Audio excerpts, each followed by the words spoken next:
start recording. Yes, so hello everyone, and welcome to our brand new series, The Leadership Thoughts, where we bring together visionaries from many leaders from the industry. So we will ask for our experts to share their expertise and also insight.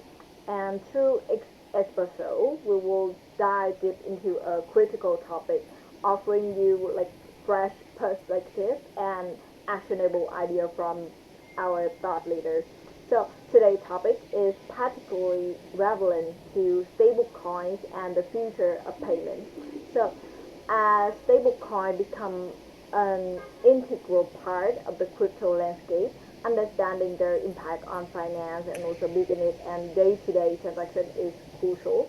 And today we're thrilled to have two incredible thought leaders here today to guide us through this conversation.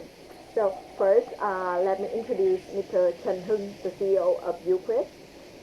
Can you like briefly introduce about yourself and also the Uquid business? Hi everyone, my name is Chen Ng, CEO of Uquid. Uquid is leading Web3 infrastructure for e-commerce in last few years, and currently we got 166 million crypto product in our infrastructure, and we allow people shopping with stablecoin and other crypto. And in the near future, we want to become more focused on e-commerce and stablecoin. Yeah. Yes, thank you so much. And we are also honored to welcome Mr. Andy Lian, an intergovernmental blockchain expert and well-known strategist in the blockchain space. Yeah, hi everyone. Good to see you. I'm also a book author, a fund manager, and sometimes when I'm free, I will join some projects. Give them some advice. So right now, I'm active in a few roles. So one of them is with a layer one called Meme Core. So they are a layer one project, and I'm actually in charge of their eco fund. So we have about 10 million in our eco fund right now, and we are still building. And then, of course, I'm also the chairman of one of the biggest NFT photograph marketplace. It's called Seed Photo. So, they have a very strong pool of photographer that I can recommend to you. And then, last but not least, I'm also one of the key guys within an AI company called Ryan. It's a Singapore-based AI company. We produce a lot of different AI model, and one of our first product is called Copex, COPX. They are a AI trading community with good trading algorithms right now, getting users on board into Bybit, OKX, and so forth. So it's always good to see everybody. Hi. So many thanks for your introduction, and it's a real privilege to have both of you with us today. And I know our audience is eager to hear your thoughts in this episode of Leadership Talks. So I think now let's kick off today's discussion. As stablecoins continue to gain momentum, they are becoming an essential part of the cryptocurrency ecosystem.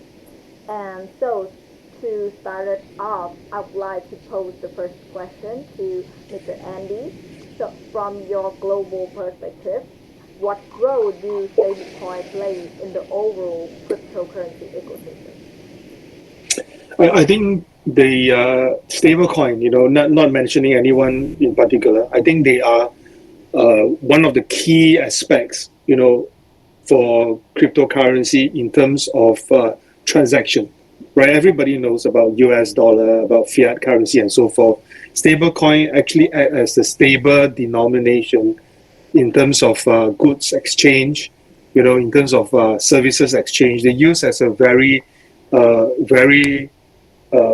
maybe sometimes not very stable, but a very stably packed USD based token for you to exchange your goods, for you to make transactions and so forth. That's pegged to US dollar. So people can spend, they can understand that, what I'm spending is actually equivalent to US dollar in some ways. and it's also easier for them to peg against the things that they want to buy.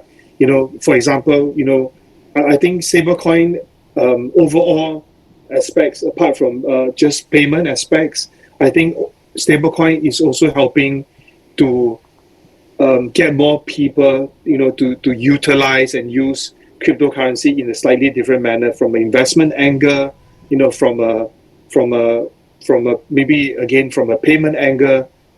It just act as an intermediary for everyone to transact. I think that should be one of the key areas that stablecoin is all about. Yeah, thank you for your sharing. And about Mr. Chen Hung, from your perspective as a CEO leading the biggest shopping infrastructure on Web3, how do you see stablecoins contributing to the ecosystem, like particularly for payment and shopping?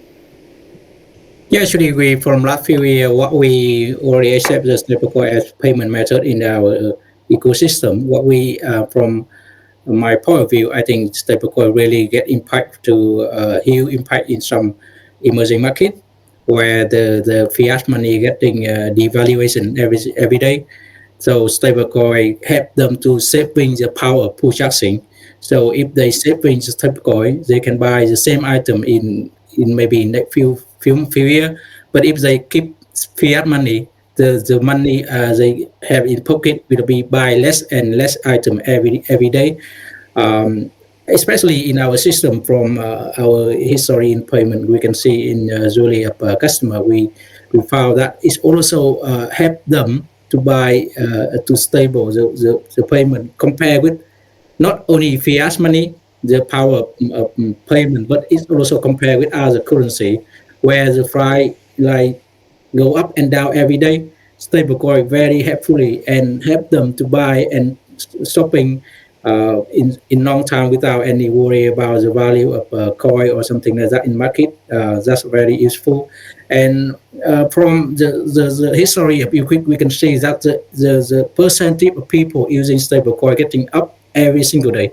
The reason because the market also we are getting in the many trouble in some country, and the people more using stablecoin for saving in their pocket. They not only investing in some crypto, but they using stablecoin for savings. That's what we can see from our system. And then they stay using stablecoin for payment, for spending, like especially in Liquid, we not only have some item product, but we also focus on services.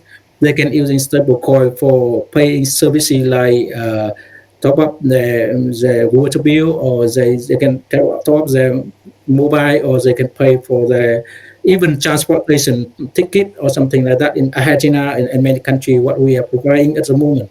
So I think stablecoin getting really important in our ecosystem and even in the market as well at the moment. Yeah. Yes, and I think it's really fascinating to hear how stablecoin are both stabilizing forces in the volatile world of crypto, and also like a practical tool for everyday transactions, where there is in commerce, or even like what you mentioned about the like paying bill in many countries in the world. So it also offer you the like the cross-border payment. And speaking of cross-border payment and transaction, is one of the biggest use cases for stablecoin, right? So I want to ask Mr. Chen Hung a question. So from your experience, how are stablecoin currently improving cross-border payments compared to traditional methods? Yeah, actually, compare with cross-border payment, is stablecoin will be faster. Normally, if we getting the payment like in the traditional or system like SWIFT, it will take 1 to 5 days. But with stablecoin, it will be instant settlement after you can make the payment. That's what I think is a big advantage of the stablecoin compared with other cross-border payment system at the moment we got in the world. And secondly, I think it's more with stablecoin, it's more transparent. So everything we can check and update, or is even we can see transaction online. Every transaction can track and traceable and on the blockchain. And thirdly, I think with stablecoin we're getting cheaper. that's more important with many people in all around the world. We currently using cross-border payment with just traditional payment system. We used to pay for middleman like 1 or 2% for the fee, but with the stablecoin, it absolutely cheaper, much more cheaper than the stablecoin in the fiat money in the current system of finance. It's you can see like you can transfer one $1,000 with that like 0.1 or something like $0.5 fee. That's much more cheaper if you pay like $10 for the fee in transaction in the real world. What we using the banking system. That's what I think is three key point make the stablecoin getting more adoption in crossing border payment for global. Yes, that's three powerful points. The ability of to transfer funds quickly and also at a lower cost for everyone is really a game changer. So, Mr. Andy, what are your thoughts on this? Um, I I just want to add on a few points about this cross-border payment. I think whenever we talk about cross-border payment, I 100% agree that the speed is something that is really amazing, right? So if you go through the traditional way of paying, it might take a while and it might be more costly, right? But I think in terms of cost is, well, there are ways to work around this, but in terms of speed for cross-border payment is really amazing. You do not have to go through any intermediary. Everything can be working 24/7. So it's really amazing in terms from the speed perspective. The other thing that I want to highlight is the point that it is very transparent. So whether it's going to be just pure stablecoin or any form of cryptocurrency, a lot of these payment, you can really see them transacting on chain. A lot of this payment can be traced, can be tracked. Is again not about only the cost or the speed now. It's also about security, right? So everything can be tracked in an open ledger. You could definitely make some of this transaction a lot safer, right? Of course, last but not the very least is why USD or why stablecoin is good is also because, like I mentioned in the very first question, it is a lot stable compared to cryptocurrency like XRP, Dogecoin, and so forth. Since it's stable, it's easier and more palatable for users to use that as a form of transaction, right? The rest of the cryptocurrency is a little bit more speculative, but USD peg stablecoin is better because you can know the rates. Once you look at USD, you will know how much it is, and since it is more stable, more people are willing to spend using USD based stablecoin at this current moment. Yeah, I think it's also like more similar and easier for user to use in daily transaction without like calculate anything. And yeah, so it's totally clear that stablecoin are enabling faster and also more affordable cross-border transactions, which is especially important in regions where traditional like banking system falls short. But however, I think stablecoin now that not only compete to like traditional methods, but also compete to a new currency from central bank, which is the CBDC. So, from your perspective, with central bank rolling out their own digital currency, how do you think stablecoin will fit into this evolving landscape? Like, will they compete directly to CBDC, or is there a space where they can complement each other? Yeah, so I think I want to ask Mr. Andy first about this question. Sure. I think there shouldn't be any form of competition, to be very honest.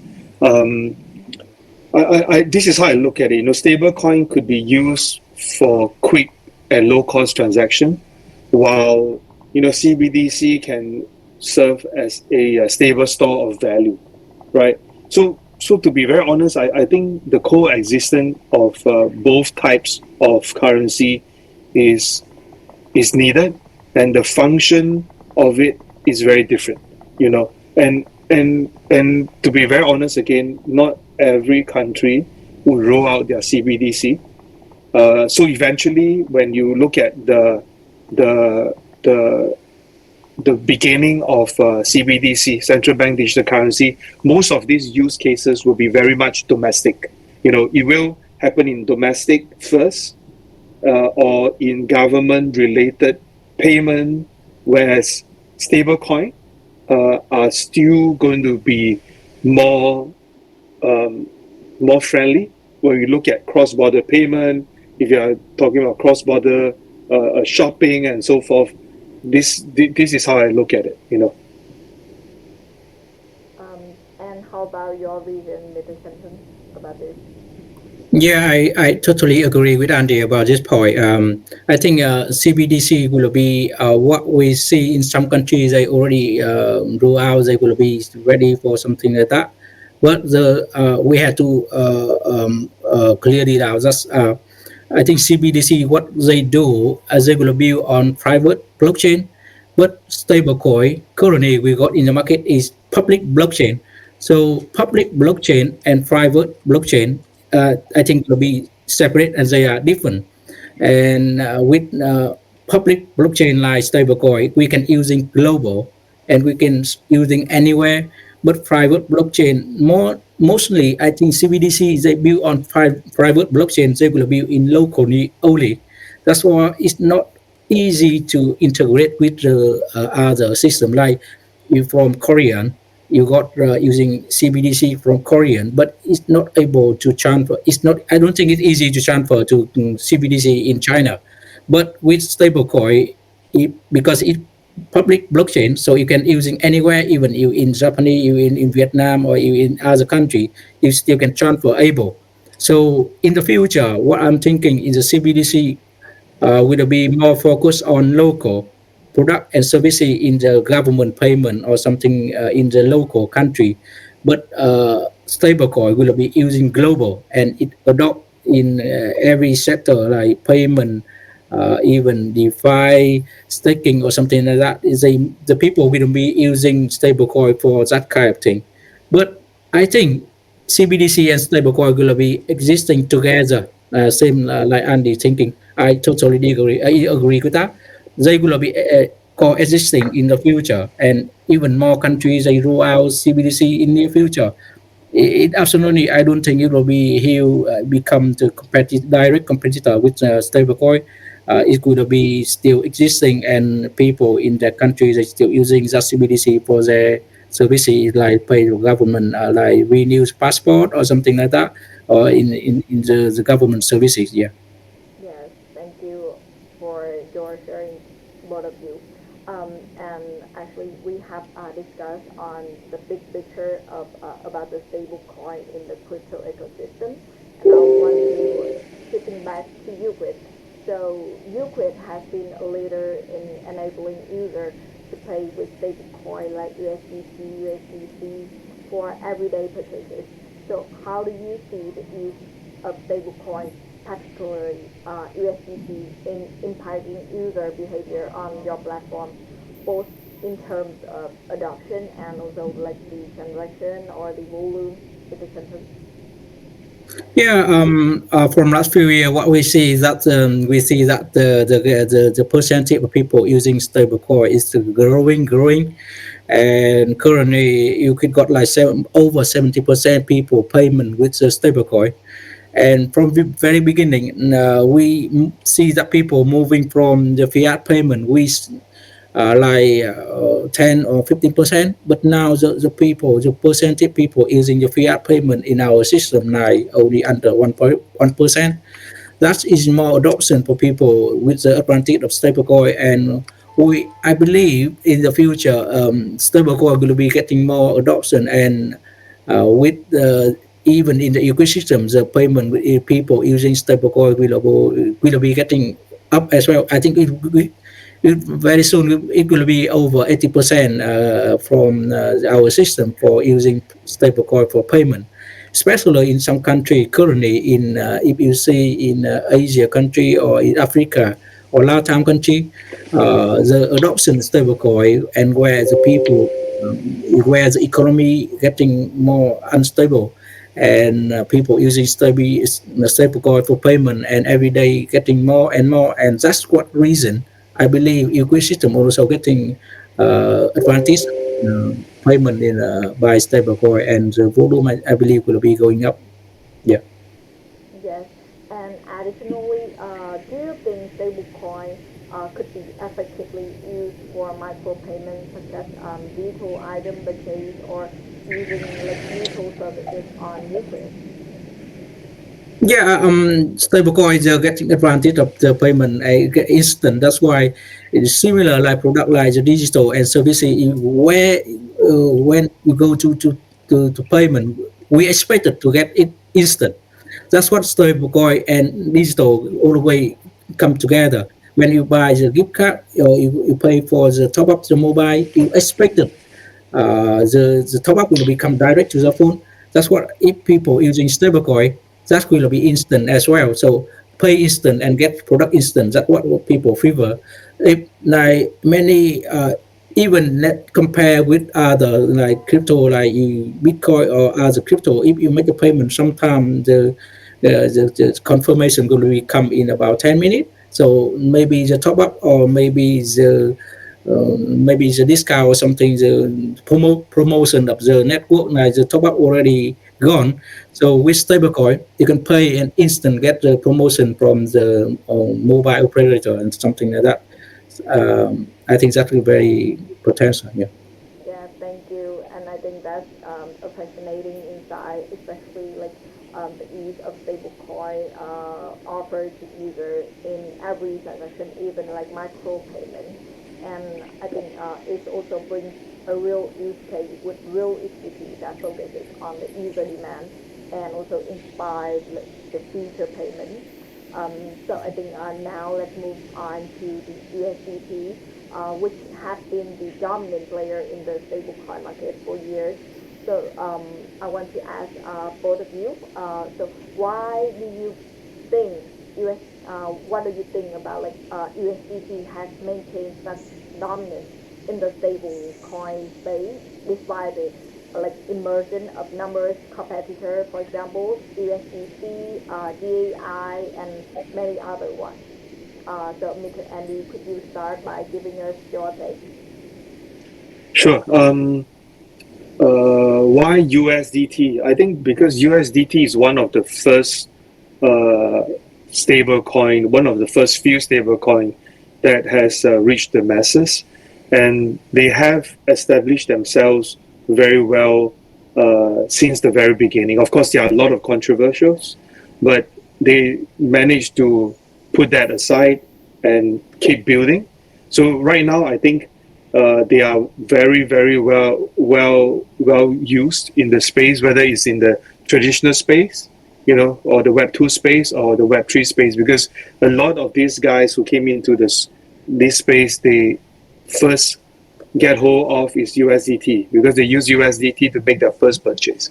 So that's one reason. I think maybe in summary is because they are the first mover. The second thing is because of being the first mover, there are many instances where a lot of goodwill and a lot of opportunities are being captured by them. So therefore, when you look at the liquidity amount, they are one of the largest, right? So if the liquidity is big, traders prefer to use USDT, then the market determine that they are going to be the main player, right? So liquidity is the second thing. Third thing is, like I've mentioned, apart from exchanges, traditional institutions, DeFi players, they are all using USDT as the main currency for stablecoin for all their transactions. That's another reason. Last but not least, I know USDT, they have a very strong lawyer team, to keep their token in good state with good check and balance. They also help to facilitate a lot of different OTC trades cross border. They have offices or representative in different parts of the world to assist people in terms of transacting their their on ramp and off ramp. So this is one of the reason why they are still one of the dominant player within the crypto space, especially in the stablecoin market. You mentioned about the different challenges and so forth. I think maybe DAI or USDC are the closest that I can see in terms of circulation, in terms of liquidity, in terms of usage. But again, if you dive deeper into the numbers, USDT is still many times ahead, or many folds ahead compared to the rest of the stablecoin. I used to like the stablecoin that was being issued by Binance and Paxos, which is the BUSD. But I think since then it has been gone. I still hope to see some competitors in the space to keep the competition going and also to keep the price low. One dominant player is definitely not a good sign for the whole industry. Yeah. Yeah, thank you. And about Mr. Chanhuk, what is your thought on this? So what makes USDT so appealing to you quick users? Yeah, what I'm thinking is the main reason for I think will be two reasons for stablecoin USDT still dominant in the market. Firstly, I think the main focus of USDT is they focus on the people because they focus on emerging market. And I personally speak with Paulo recently. I agree with him. He said to me that Tether focus on people, on five people in emerging market, and because they focus on people in the market where they really need the product. Because the in emerging market, like in many countries got to used to get the trouble with using fiat, and the fiat money getting devaluation every single day. Stablecoin focus on that and make the people in that country satisfied with the product. And then that is the main thing makes the stablecoin like USDT getting still dominant until now. And because they focus on the people, and then they gain the trust of people. That is, I think, the second biggest point in here. What makes USDT still dominant in the market now? Because people trust USDT. Many people in Vietnam, in other country, when they think about the stablecoin, they will be think about USDT. That's a very, I think in many countries, I think people will be, when you ask anyone what is stablecoin, they will be answer is USDT. That's already in their mind. That's make people aware that stablecoin is USDT because they chose them. And one more thing is that is liquidity of like if you see in the market, the liquidity is of stablecoin like USDT is very important. And if you see the people go when they spending to stablecoin to buy other coin, but when they want to redeem, they can get straight away from the tether. That's going to judge people, not even the people, but the big company and big party in part of ecosystem of in crypto. They gain the trust in stablecoin for not only year, I think already 10 years already. That's what it when the people trust, it's very hard for them to change their mind. Now they using stablecoins, they will be straight away think about like Tether. That's what the big guy in the market. Yes, I think it's That's thing. Yeah, they're still getting dominant now. Yeah. yes, thank you.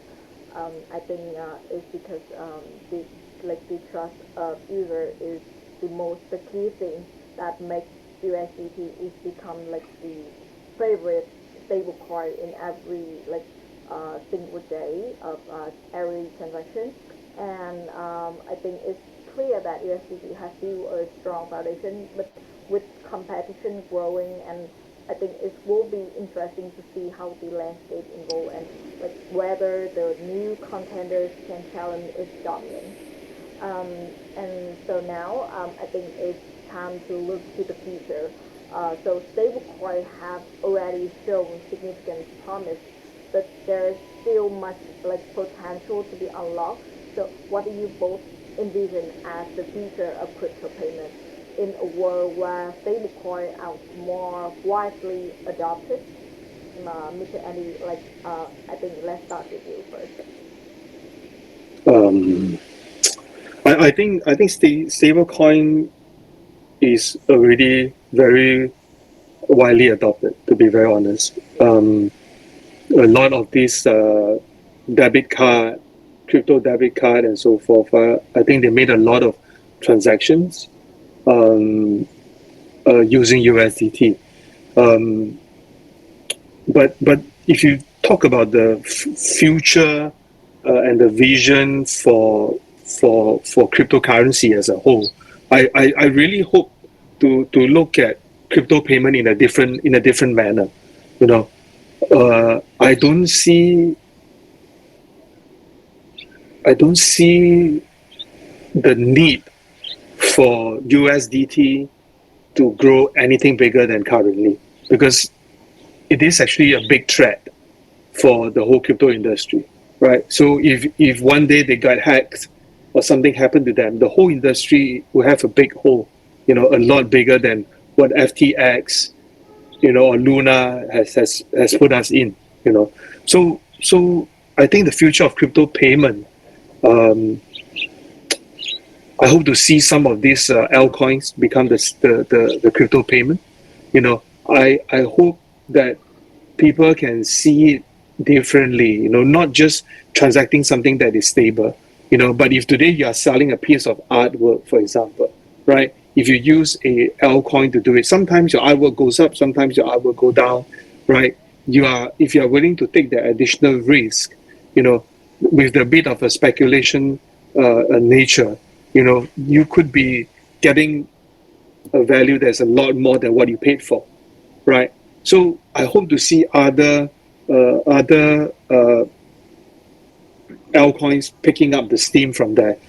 Maybe not in the environment. For example, if you buy an Apple notebook, it's $2,000, right? My ideal situation is you don't pay everything using USDT, right? My ideal situation is you pay half using USDT, the other half using some shitcoin. You know, it's a way of transaction, right? It's a way of trying to tell people that actually all of these coins have a certain value, right? All of these coins have a speculative nature. Why not try it? If you want to just use USDT, then our story is always, we are dealing with the emerging market. We want to empower people and include them in the financial system. A lot of these things is important, but it's still bullshit, because ultimately you're pegged with USD, right? But if today you can have an environment where you say your token is called ABCDEFG or whatever, everybody transact with each other in this closed network, and you guys recognize that this is a currency that can be used, then it can be used, right? There's no need for you to put too much emphasis on whether it is going to be stablecoin or it is going to be Bitcoin or whatever coin. I think for us to grow from a crypto industry perspective, we need to be more open and get more people into this game by by by being more open. I could become quite crazy, with this comment, but I felt that is one of the ways to really grow cryptocurrency in the very near future. Yeah. Yeah, I also remember that you have an article writing about meme coin can be a future payment, for example, Shiba Inu or Dogecoin for either to buy anything with meme coin. So do you think? I think I really hope to see a future where either will more welcome though alternative payment methods other than stablecoin. But do you feel do you see what is the challenge of any other altcoin for becoming a alternative payment? I want to add on. Actually, all the coins that you see in the market, they can be used as payment, Yes. right? They are fast. You can do cross border, right? Some of the fees are very low too. But the only thing that is not so friendly is volatile, right? So the price changed very fast. Yes. But again, you don't stop the cryptocurrency as being a form of payment, right? There's always ways to make the payment. It could be today you pay in Shiba, you could pay in Doge, you can pay whatever you want. That should be how the world is, because it's just like, if both of us recognize that this is a currency, you are willing to accept this, that is payment done. There's no need for us to really solely look at stablecoin. Of course, stablecoin is a good stepping stone for everybody to use it because it's like USD, right? But looking at the current space and the current structure, the risk is very big. In order for the real world, there are a lot of different currency, right? So if one of the currency kind of broke down, it only affect their country, right? But this stablecoin, whether it's Paolo stablecoin or whoever else stablecoin, especially Paolo stablecoin, I mean, the USDT, if something happened, the whole thing is going to collapse. So I as much as I hold USDT for sure, I also hope to see other stable coins or other alternative coins grow as well. So that the whole system is hatched within the whole community, and not a few $1 trillion in USDT, and the rest are just bubble, right? So I hope to see the diversification moving forward. Of course, I also hope to see more stablecoin getting better. It could be a Singapore stablecoin, it could be a Euro stablecoin. I hope to see all these things coming out. But I just didn't like the fact that there's one very big player out there controlling most of the supply. It's just very risky. Most of us forgotten why we started off with cryptocurrency. A lot of my friends, we have our own, we are all very idealistic, but many of us have forgotten why we existed in the very first place. So again, nothing wrong with stablecoin, nothing wrong with USDT right now, but I just hope to see more people moving to other coins and make the whole crypto industry more acceptable worldwide. That's how it should be. Yeah, I think it's with more player in the market, it will be healthier for the whole picture, right? And I think I also want to ask Mr. Clinton about your opinion about this one, because you could also have many other payment methods, for example, on coins like Ethereum or Polygon or CRX and many of them. So what do you think about this? Yes, I think I agree with Andy about the using other coin to make the payment is more advantage apply the fee and other thing. But I see in the picture, the big picture, currently we got like 350 million people in crypto only. But to get it into, we got in 5 billion people in emerging market. If compare with 350 million in crypto user, it's still a bit a big gap. So in order to reach why people like 5 billion people, I believe stablecoin get more chance to reach out with the people in real world compared with other coin, because other coin currently using only in crypto community with 300 million people. But stablecoin, I think if the people getting adoption with more adoption in the near future, stablecoin will become more popular in 5 billion people global. Stablecoin will be going to the real life more easy, because many people they know USDT, they know dollar, they when they hold stablecoin, more friendly for them. But let's say if you talk to your friend, someone about Shiba Inu, nobody know that kind of thing. And now you ask them to make a payment with Shiba Inu, it's quite quite strange, quite weird with them. But with stablecoin, I think it's more easy to educate people worldwide to using stablecoin, getting more adoption for payment. And I believe stablecoin is a good chance to get a more bring the crypto into real life more easy. And even like some countries they issue CBDC. I don't think stablecoin will be getting down of adoption because getting advantage I already say about advantage of the stablecoin. So even the CBDC if that country issue, I don't think it will be getting stablecoin still getting chance of growing in the among of some country where like we got like currently with many issue with fiat currency.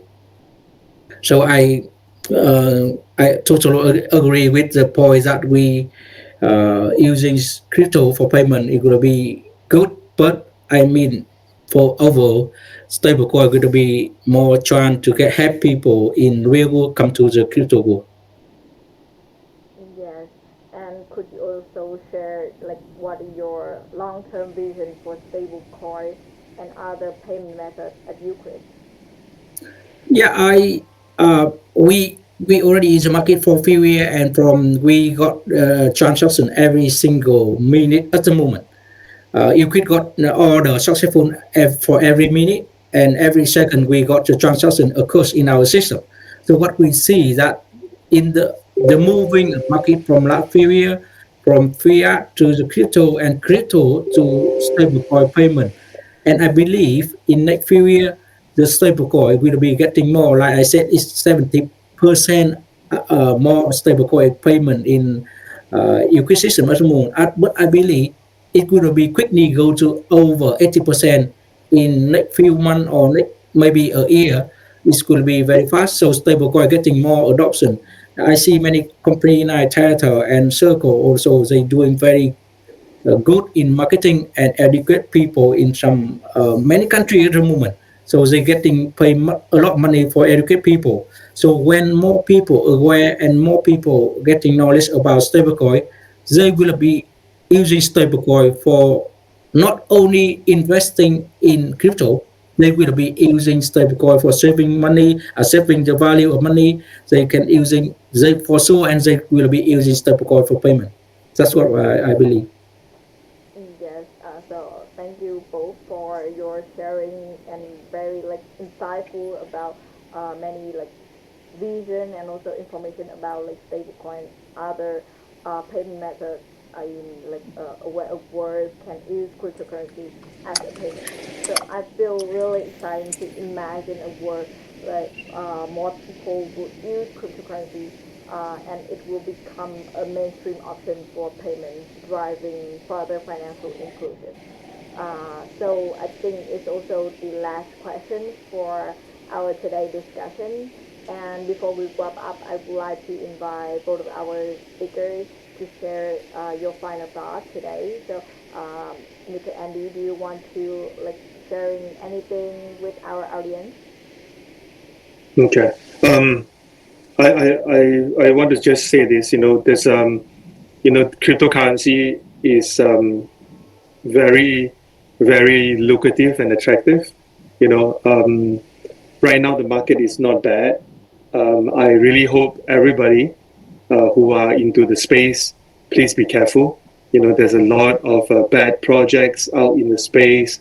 Do your own due diligence, before getting yourself into it. But more importantly, my humble advice is do not see this like an investment.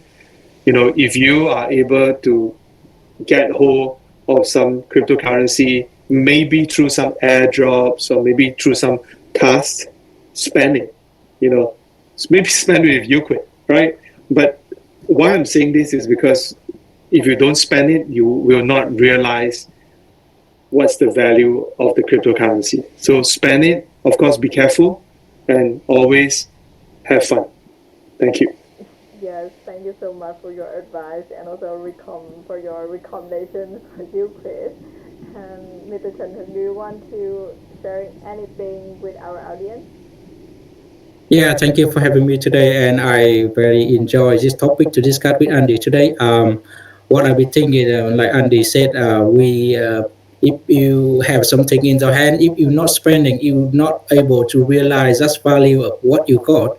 So even like any exchange or something like crypto, if you hold into hand, you're not spending, you're not trying to buy something, you don't know the value of what you get. Like if you have some stable coin, you go to pay for the water bill in your quit, or you pay for you transfer top up so for the family member in somewhere like in Vietnam or in Thailand, you will be know what the value of the crypto. So only spending and have a crypto and spending, try to spending. That's the way you realize just the value of what you get. And I think the topic of stablecoin going to be continue, and not only about the payment, and stablecoin going to be going into our real life, and people will be talking more about stablecoin, talking more about crypto in not only this year, maybe we are getting booming maybe next few months. That's what I hope.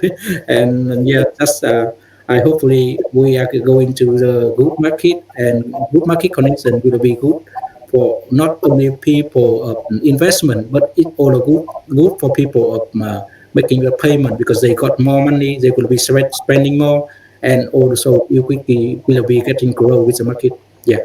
Yes, thank you, Mr. Chanting, and I totally agree with you that I think stablecoin will be a continued topic for us to talk about as long as it still exists in the crypto ecosystem. And thank you both for sharing your leadership thoughts with us today. And it's clear that stablecoin are not just a trend, but also a powerful force shaping the future of global payment and commerce, and from practical use cases like crypto shopping on Euclid to broader like cross-border payment or DeFi payment or any like other alternative payments, it's clear that Bitcoin have a pivotal role to play. And once again, thank you, Mr. Chen Hung and Mr. Andy, for your time, your insight, and for being part of this important conversation today. Thank you for joining us today. Thank you for having me today. Thank you. Thank you. Thank you. Thank you. Thanks.